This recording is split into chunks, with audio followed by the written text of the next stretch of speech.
Sorry, super thirsty. I'm super thirsty right now. All right, so let's get this light on.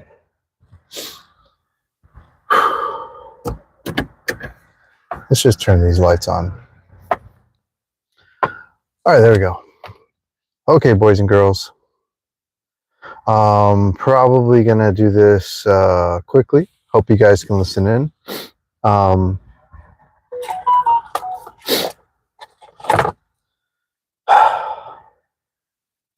let me put on this other earpiece here. I'm gonna go ahead and just get right into it. You guys know the live. If you guys come on in, I'm gonna go ahead and start talking, guys.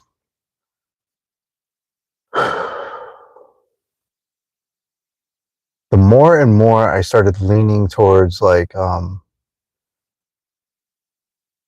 just trying to clean up my character, trying to clean up, and the more I continued my practice in my everyday life, in my morning routine, my morning program, the more and more and more I started to like lean towards God or just be correct in every way about me, and not even with like massive like change, like in your face kind of like, oh my God, Rocky's like just being this godly person and being an amazing, not like that, just like one thing at a time, taking it easy. Like, I'll cuss here and there, I may say something not, not pretty or something like that, but I correct my words, correct my character about me, correct my thinking. How am I retraining my thought process into a healthier mindset? How am I responding in a more healthier uh, response pattern of things of that nature? The more and more I started to become that, the more I realized people were dispersing from my life. Um, more and more I started noticing people were just kind of going, like, people were shying away. People are not, they're not, they don't want to be like your friend anymore. They don't want to talk to you anymore. They talk to you, but it's like, oh, hey, Rocky, how are you doing? They like think it's weird to be nice. And being rude is highlighted in so many different categories, guys. Being rude and disrespectful is almost highlighted to the point where it's rewarded. Um, we have these shows where people like, even like joking to other people is like bashing and putting other people down, their culture, their character, the way they dress, the way they look. It's such a nonchalant and everyday thing. We use it as comedic laughter. And I mean, not that we need to be serious all the time. I mean, we we could chill out and relax too, but it doesn't have to be at the hands of like belittling your, like, in subtle like words, just belittling your character or the color of your skin or the ethnicity about somebody or their religious beliefs and behaviors. And it's just like, what happens to just like simple laughter and joy? Like, we have taken away our childlike joy. We've taken away our childlike joy. And it's, when you were a child, when you were a young boy or young girl, and you came to this world, and a soft yellow toy was exciting for you, and then, mom and dad like jumping up and down was like, wow, look at you jumping, like, this is awesome. And now, like, jumping up and down is just like, that don't do it for me. Like, you gotta bounce that butt, bounce that butt. Come on, girl, let me show you. Hey, look. It's like, we gotta, it's gone that far now. Like, we're degrading ourselves, and with like sexualizing acts, And it's just like we have to up the ante so much so because this soft little yellow toy or just a simple smile from some stranger is no longer exciting anymore. Like we've lost our way. People, we've lost our way. We lost the simplicity and the childlike nature of us. And Einstein even says that the most highly educated and intelligent people in the world are those that have retained their oh god, what's the word? I just lost my train of thought.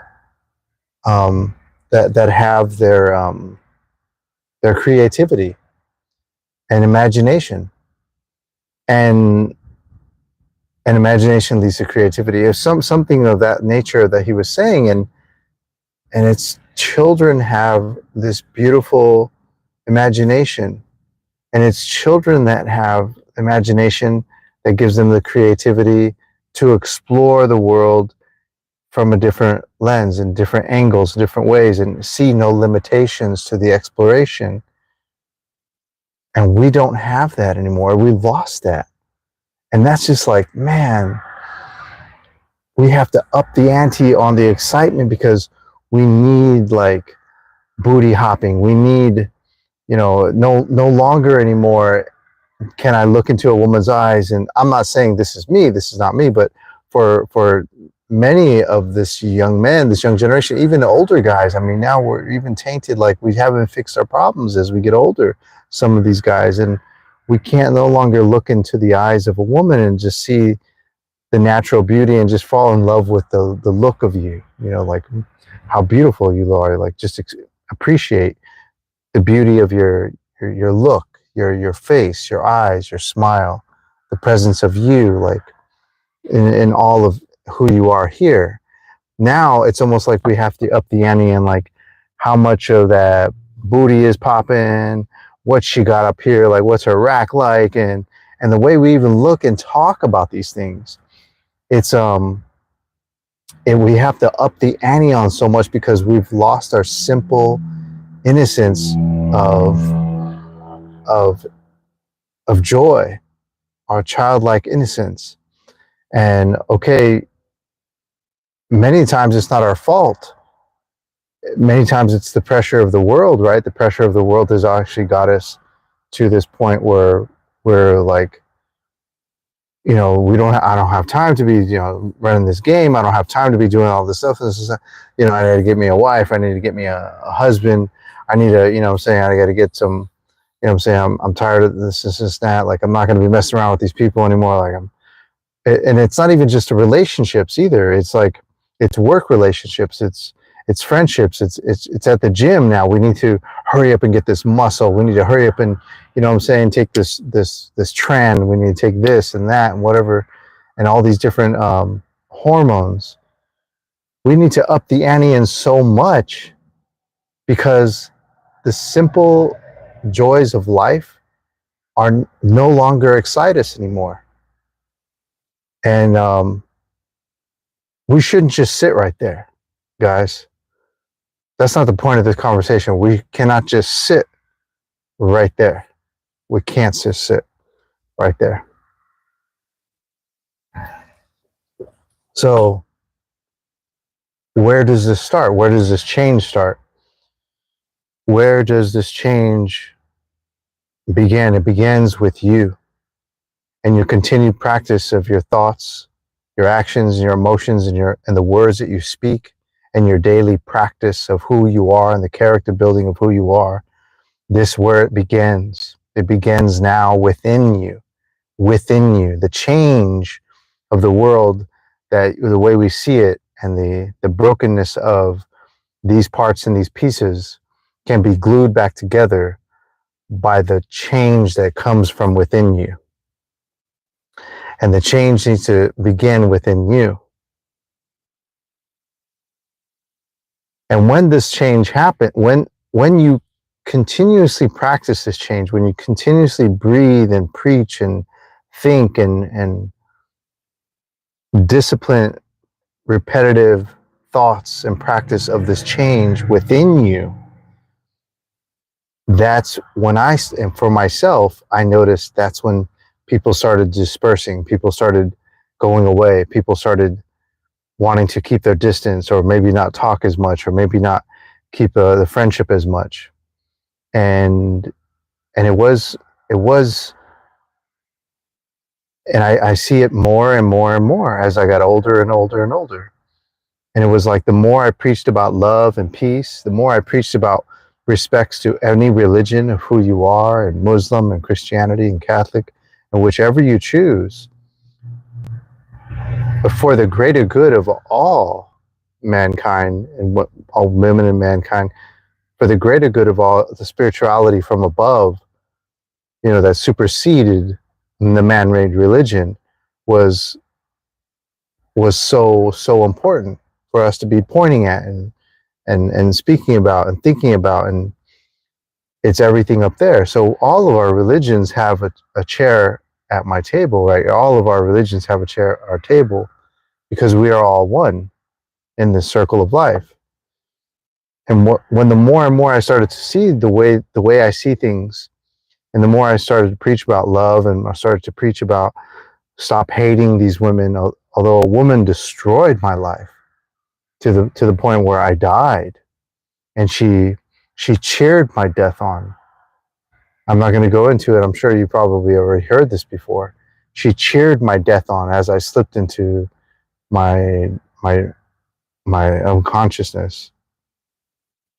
And remembering that time, I forgave her, and I said, because the experience of the beauty going to the other side, in the experience of the beauty of passing away and going to the other side, was so amazing. I thanked her, and not just for that. I thank her for that experience, but I also thank her for teaching me and showing me that there is a different direction, that she was not the way, that loving her was not the way. Loving itself, to love something, right, is almost to control it, right? I love you. I want to love. I love this drink, right? I love this drink. I love you. I love you. I need to attach myself to you. I love you. And we have this sense of like control. And when we love internally, we freely love outwardly. And here's where I started losing people. But anyways, I don't want to like lose people over these small talks that I have. But I want you to understand that don't let go. Like right now I have a young lady who I've been dating for more than a year and a half. And the relationship has been really rock solid. And it literally, from one night to the next, don't touch me, don't talk to me, you're a bad person, I hate you. And it's one thing for, I have nothing to lose. I have nothing to lose. I can sit here and lie to you, but I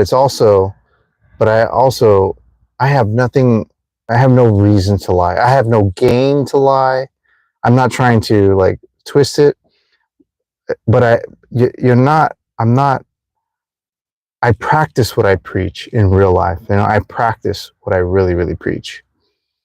And if you know me in my life, you would know I do the work. And there's more to be done. There's more to be done. I don't videotape when I go out and I do my good deeds to the people around me, or I help. I don't try to look for accolades. I don't. If I did, I probably would go viral. I'd probably go viral for donating the money that I had in my pocket, the last little bit for buying people sandwiches and foods that are homeless and passing food out. I would probably go viral if I recorded all the stuff that I showed you that I do, but I don't, because I'm not looking for the pat on the back. I'm not looking for that. I do this because of the feeling that it gives me in my heart. It makes me feel so good, and I feel so attached to God at that time. And I feel so attached to myself, the internal in me, the love within me. It feels so good inside of me. And to feel that good feeling, I'm like loving myself by doing for someone else and giving outwardly, because I know how much I wanted that help, and I still need help, but how much I wanted that help. And that's the only way I feel like that's healing to me. My own gratification of my own self love, my comfort, my giving.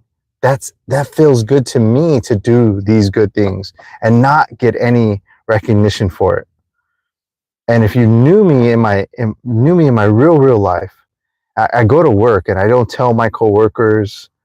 My coworkers have no idea sometimes what some of the things I do. They have no idea. I'll go drive over to the church, a massive statue over here in our city over right here, where there's thousands of people that come every weekend. I come over here and I'll sit there at the feet of the statue of God, and I just pray. And I go to a different church. I go to this church, and I'll go to, and I don't care the religion. It's just about being in the presence of up there, and that's what means so much to me. And it's not something. I think some people are really hard set on, okay, you shouldn't mix religions, you shouldn't, cross gods and religions and stuff like that. Totally understand it. I totally respect that. I totally get where you're coming from. But I'm not talking about this level of where religion lies, of this God, this God, this God, and this God, and these different teachings. What I'm talking about is the next, is above that, above all. And I'm not trying to be above any religion. I'm not trying to be above a God, but I'm saying, well, what are all of them talking about and thinking about and doing in the grand scheme of things, right? And it's for the love and respect of all people and all things. So when you have like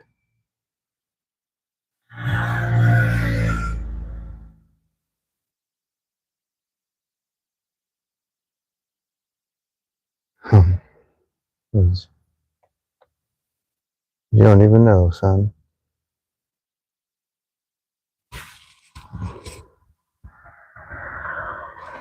Hold on 1 second.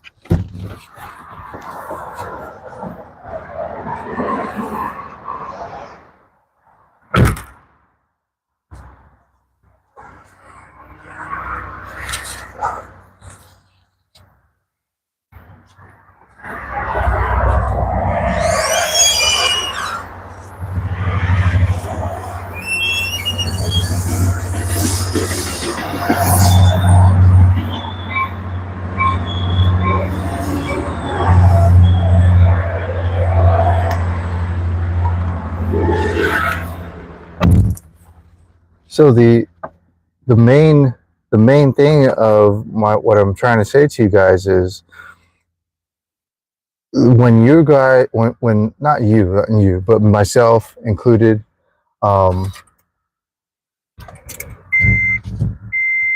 when we have like, I'm so sorry about that. I'm sorry about the interruption there.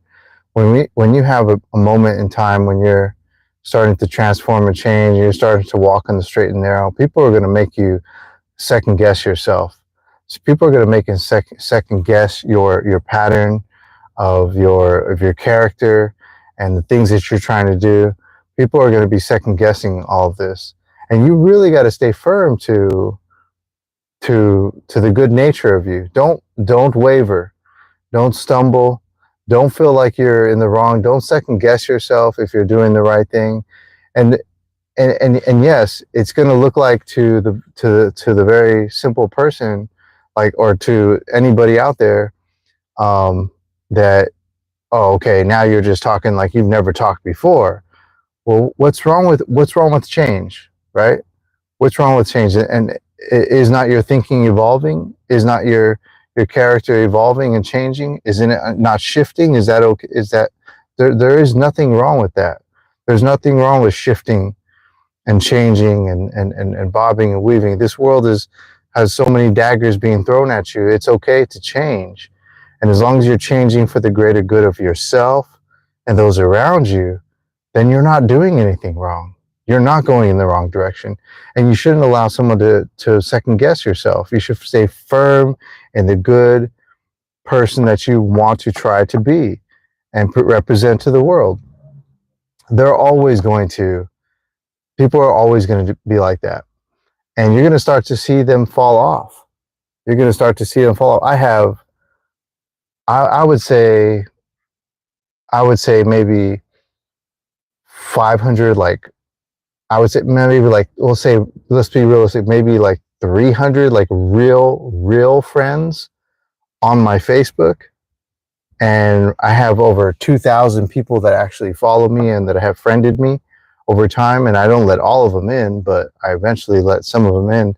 But there's a lot of people that I don't let in because it just seems kind of like, well, I don't know who this person is. But well, a lot of my some of I met you on, met you guys on my Facebook. Some of I met through acquaintances. Many are through acquaintances or ex-coworkers or school classmates and stuff like that. So the real closer friends that I've grown up with, I'd probably say about like 300 of them. And you got like all the rest of the other close to it. Oh, it's more than 2,000 now. It's like 2,900 or something like that are on there now, and that I don't know, but I know through people or acquaintances and so on and so forth. And all of them, 100% of them, except for two, 100% of them, except for two, have slowly kind of they don't respond anymore. They don't react anymore. And not that I'm looking for any kind of like any interaction like that, but they just don't respond anymore. They don't interact anymore. I don't even get the phone calls or the texts from those people anymore. And it's just kind of like, and if I do reach out to them for something that's just like, hey, I hear about this, whatever, this art show or something like that. And hey, are you going to be there again this year? And, or something that we've connected with on some level, and there's no response anymore. It's just like complete silence. But why? But why do you think that might be? Well, Rocky, you're just you're posting weird stuff about like, learn to love even those that do you wrong. Learn to appreciate it. Like, what's wrong with saying stuff like that? Like, I know genuinely somebody can benefit from this. Like, even the wrongdoer can benefit from some of the things that I post, because they're no longer, they're being forgiven, right? We don't need to exacerbate and highlight the bad of somebody or the bad doers of the world. Let's go ahead and forgive them. How about we put love above all things? How about we put love and togetherness and family above all things? And why don't we, instead of saying, oh, fuck them, they did you wrong, leave them. Why don't we try to love again? Why don't we try to figure out a different way to love again? Why don't we try to heal and come together and stay together? Families want to find so many ways out instead of staying in, that they're losing themselves. And we're losing the heart and soul of the family. It's just like, it's super sad, man. And stay firm in your character, stay firm in your talk, stay firm in in your good beliefs. And it's okay to shift and change. People are going to say, why are you talking differently, or and stuff like that. And that's okay. But we shouldn't also be careful in not highlighting and exacerbating the negative and how bad things are. Like, look at, like, at times I can get carried away because I'm trying to present you a topic, but it's not about putting the negative so much higher so that it oversees what good that really is in this world, and what good there is within you, and the good that is in people. And everybody has a little bit of good and bad, and there's a balance. But let's talk and yell and shout to the mountaintops the good and the love and the beauty of all people, even the ones that are bad. Because then if we push and highlight their good as a trophy and hold up the good character of the bad people, then they drop that badness, just drops off to the wayside, because we don't give it the fuel. We don't feed the fire of the negative. We feed the fire of the good, the love, the strength, the family, the togetherness. And by doing so, and by continuously repeating this and talking about it and speaking of it and holding love and family to the highest, and by first doing it within you, holding you to the highest of the good character of a man that you are, good character of a woman that you are, holding you to the highest first is leading all others to the mountaintop. And I really want this for you guys. I really want this. I myself am going through something right now, and she has clearly admit, I don't need to get on here and boast. I'm not here to talk negative, but she has clearly spoken that she did me wrong. She has clearly spoken that she has been very rude to me. She said it in text. She said it to my face. She's like, I can't turn back from how bad I've been to you. Is what she said. I can't turn back from how bad I've been to you. I feel so guilty of how bad. And so with that, what's the best way to handle that? Well, first, it hurts, guys. It hurts. And I have to accept it. You have to accept it. And once you accept it, what do? You highlight the goodness in a person. You say, you know what? I forgive you. So I forgive her. I forgive her, because ridiculing her and belittling her and talking down to her is not the answer, right? And you did me wrong, and you said these things. This is how horrible you are. Constantly repeating that. I'm giving fuel to all this negativity, and all this negativity is fuel, and it's not working. It's not going to help. So just forgive her and let her go. And let her go. And the old me would say, oh my God, please, no, don't go. I love you like so much. No, please don't go. I love you. Why am I so vocal and open about my truths, what's really happening in my life right now? Because I want you guys to see that there's a different way to go about it. And the old me would cry out and scream, please, baby, no, no, no. But the way we need to handle it is we truly, with the hardest of hearts in you, is accept it. Accept it. And let go. And forgive.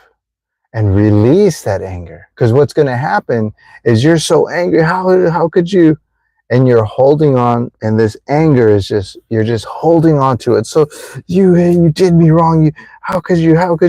And you're sitting like this, and I can't believe you. And then boom, they leave.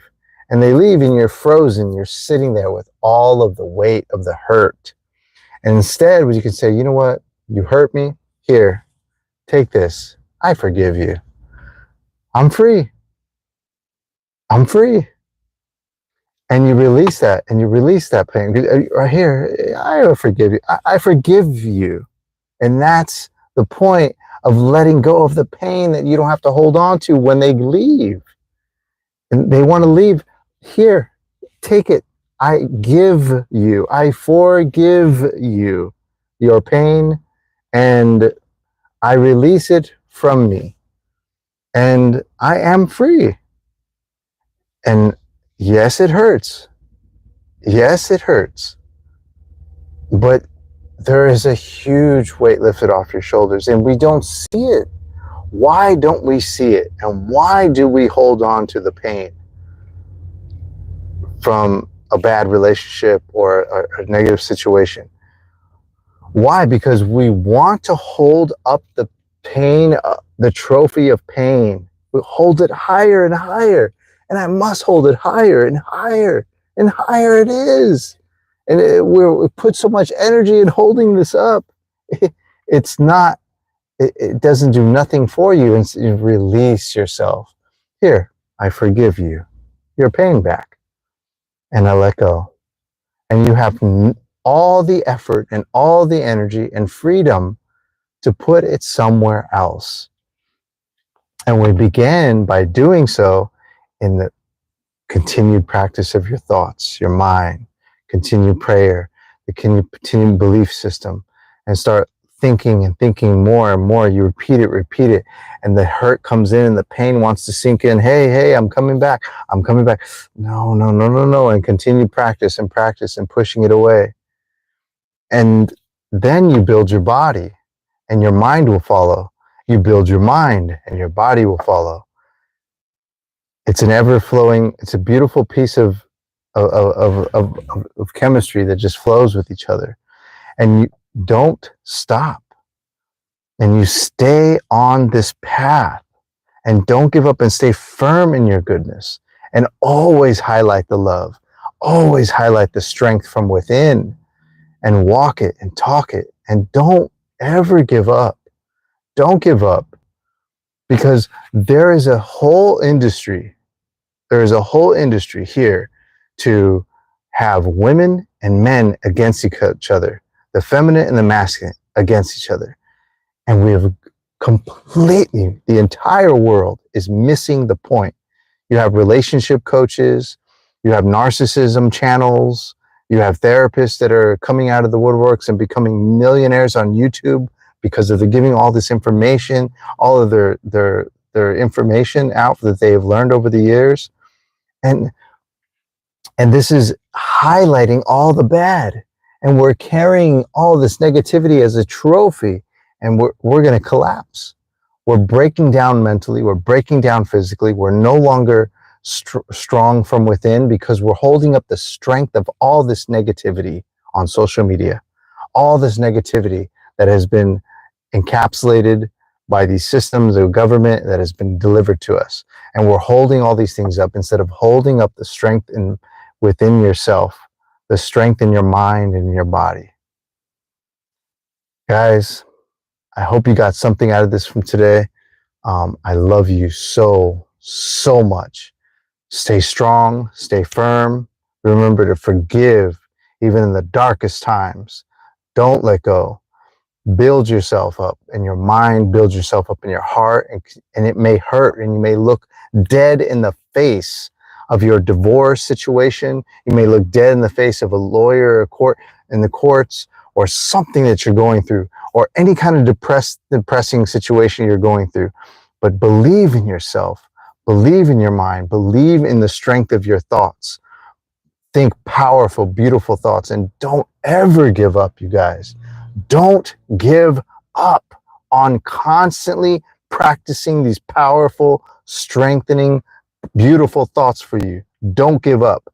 You have to believe me. It takes you to another level. It builds you up inside, mentally, emotionally. You feel more confident about yourself. There's nothing that can stop the consistency of your mind and the strength within you and the good character of a man and a woman that you are.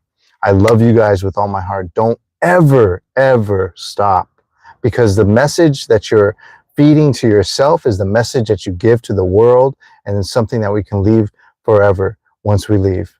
I love you guys very much. Take care. Have a good night. I'll talk to you again soon.